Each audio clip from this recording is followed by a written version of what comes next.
বন্ধুরা, বাঙালি হেসেলে সকলকে স্বাগত। আজ তৈরি করব দুর্দান্ত স্বাদের নিরামিষ ঝিঙে বাটা। এটা খেতে খুবই সুন্দর হয়। আর এটা তৈরি করার জন্য কোনো পেঁয়াজ রসুন ব্যবহার করছি না, সম্পূর্ণ নিরামিষ। যারা ঝিঙে পছন্দ করে না তারাও এটা অনায়াসে খাবে। এই ঝিঙে বাটা তৈরি করার জন্য এখানে দুটো ঝিঙে নিয়েছি। এবার ঝিঙের এই সামনের দুদিকটা কেটে বাদ দিয়ে দেবো। এবার ঝিঙেটাকে দু টুকরো করে নিলাম। এবার এই শিরগুলোকে তুলে ফেলে দেবো। খোসাটা থাকবে মাঝে মাঝে, কিন্তু শিরটাকে তুলে ফেলে দেবো।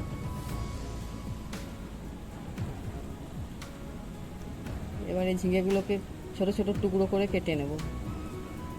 ছোট ছোট টুকরো করে কেটে নিলে পেস্ট করতে সুবিধা হবে, সেই জন্যে ছোট ছোট টুকরো করে নেব।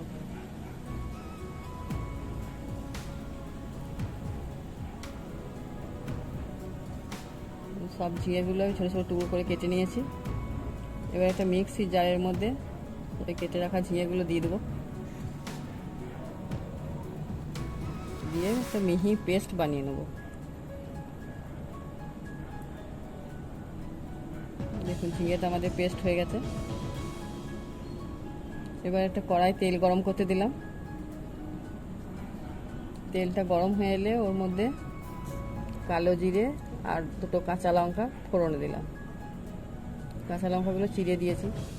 ফোড়নটা একটু ভাজা ভাজা হলে এর মধ্যে আমি ওই বেটে রাখা ঝিঙেটা দিয়ে দেব। এবার এটাকে একটু নাড়াচাড়া করে নেব।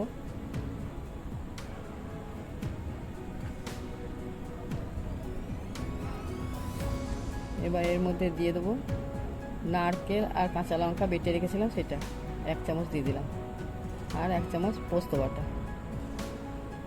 এগুলোকেও একটু মিশিয়ে নেব। এবার স্বাদ মতো লবণ দিয়ে দেবো,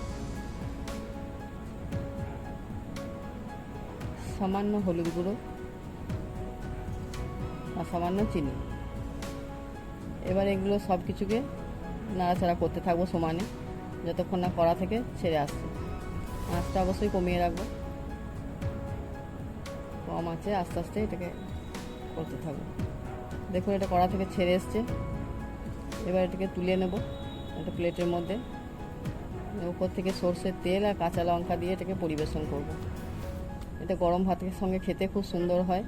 আপনারা অবশ্যই বাড়িতে ট্রাই করে দেখবেন, আর কেমন হয়েছে আমাকে কমেন্টে জানাবেন। আমার এই রেসিপি যদি ভালো লাগে চ্যানেলটিকে অবশ্যই সাবস্ক্রাইব করে পাশে থাকবেন। আজ তাহলে এই পর্যন্ত, দেখা হবে পরবর্তী পর্বে। ততক্ষণের জন্য ভালো থাকুন, সুস্থ থাকুন।